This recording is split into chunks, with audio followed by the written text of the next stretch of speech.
channel. Nah, di video part sebelumnya kan kita sudah mengenal tentang Excel gimana. Kemudian kedua kita sudah mempelajari rumus-rumus dari Excel.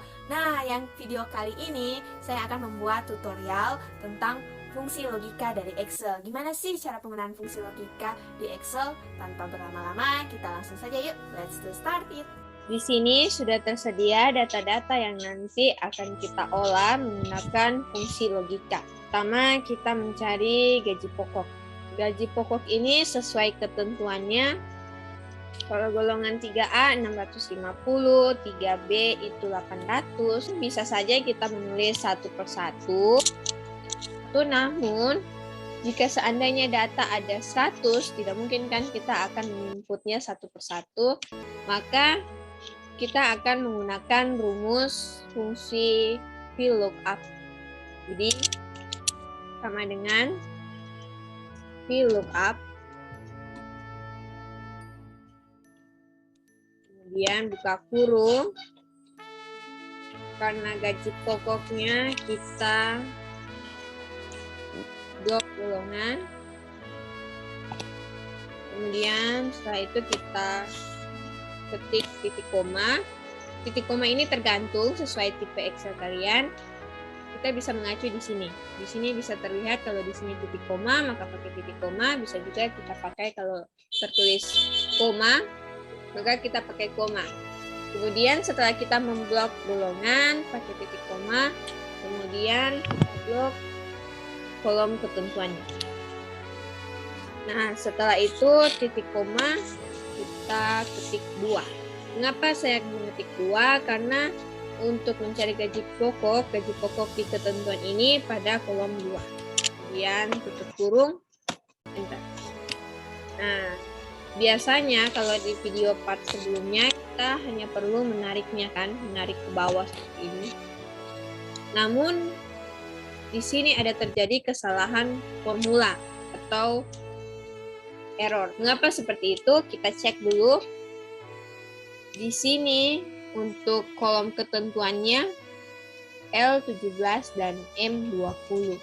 Sedangkan kolom ketentuannya itu berada di sel L13 sampai dengan L16.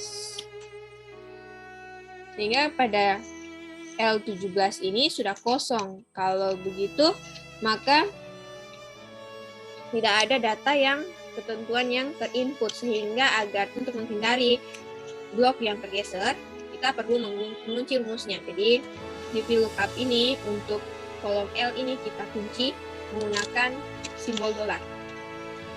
Kita kunci sebelum dan sesudah L. Kemudian begitu juga dengan kolom M, kita kunci dengan simbol dolar sebelum dan sesudahnya. Kemudian kita enter. Nah, dari sini baru kita tambah. Nah, kita cek dulu apakah benar. Ternyata benar ya. Golongan 3D 1.060, golongan 3C 950. Oke, kita lanjut ke tunjangan istri atau suami. Tunjangan istri atau suami ini kita menggunakan fungsi logika if. Nah, fungsi logika if ini langsung saja sama dengan if, buka kurung. Kemudian karena tunjangan istri mengacu ke status perkawinan. Jika kita klik D5, kemudian if ini seperti bisa kita katakan jika D5 sama dengan pakai tanda kutip K, kutip, nah kemudian titik koma, maka karena tunjangan istri 20% dari gaji pokok, maka kita klik gaji pokok, sel gaji pokok, kemudian F5 dikali dengan 20%.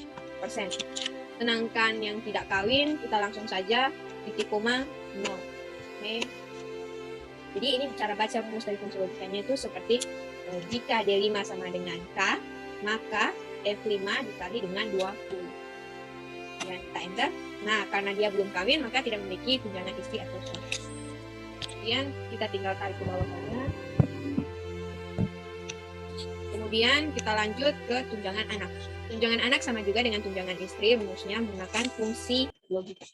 Kita sama dengan if, buka kurung, karena tunjangan anak maka jumlah anak. Kemudian jika jumlah anak sama dengan 0, titik koma, maka nilainya tunjangannya 0.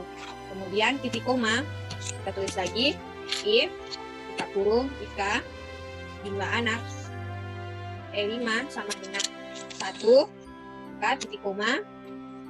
Karena ini tunjangan anak pertama 10% dari gaji pokok, maka gaji pokok dikali dengan 10%. Oke, kemudian lanjut lagi titik koma.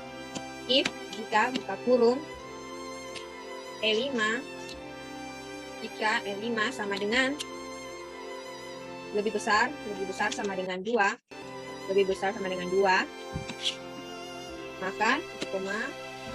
Karena di sini tunjangan anak pertama itu 10%, tunjangan anak kedua 5%, maka kalau memiliki kedua anak, tunjangannya yaitu 15%, 17%. Jadi, maka gaji pokok dikali dengan 15%.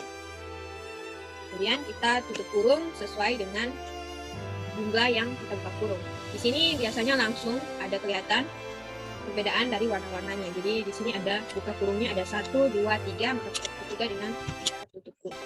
Kemudian kita enter. Nah, tunjangan anaknya tidak ada karena dia belum. Ya. Kemudian untuk gaji kita menggunakan rumus seperti di video sebelumnya, yaitu rumus sum. Jadi sama dengan kita menjumlahkan saja kan, sum 40, kita jumlahkan nilai dari gaji pokok dan tunjangan istri serta tunjangan anak. Yang kita enter. Setelah itu tinggal tarik saja. Kemudian untuk jumlah gaji sama juga menggunakan rumus sum. Jadi sama dengan sum buka kurung. Kemudian kita blok gaji. Enter. Nah, jumlah gajinya itu 9.972,5. Selanjutnya jumlah gaji pegawai dengan kriteria khususnya itu golongan 3A. Ini kita akan menggunakan rumus turunan dari sum, yaitu sum if. Nah, untuk sum if ini dia merupakan turunan dari sum, menjumlahkan data tetapi memiliki kriteria khusus. Jadi sama dengan, langsung saja sama dengan sum if buka kurung. Karena ini golongan 3A, maka kita blok golongan 3A.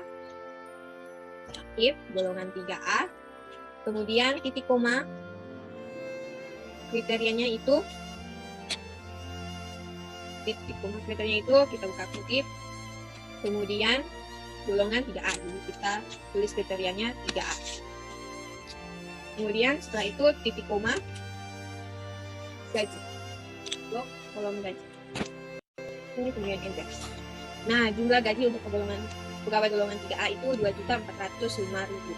Kemudian untuk jumlah gaji pegawai yang mempunyai anak 3 atau lebih, dia menggunakan rumus yang sama, yaitu rumus sum if, namun dengan kriteria yang berbeda, yaitu mempunyai anak 3 atau lebih. Kita buat saja langsung rumusnya. Sama dengan sum if, buka kurung. Kemudian range-nya itu anak, jumlah anak. Kemudian titik koma, tanda kutip, lebih besar, sama dengan 3. Kemudian titik koma, kolom gaji, kita blok kolom gaji, dan enter. Dan selanjutnya itu jumlah pegawai yang mempunyai gaji lebih dari 1 juta. Kita akan menggunakan rumus turunan dari count, jadi yaitu count if.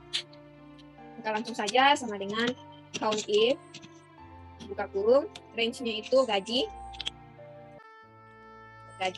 kemudian titik koma,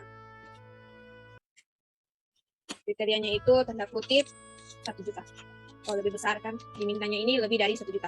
Maka lebih besar 1 juta. Kalau tanda kutip, kita enter. Nah, 5, kita cek jumlah pegawai yang memiliki 1 juta. Lebih besar dari 1 juta ada 1, 2, 3, 4, 5. Ternyata benar ya? Ya, I think enough. Semoga bermanfaat untuk kalian semua. Thank you for watching. Bye.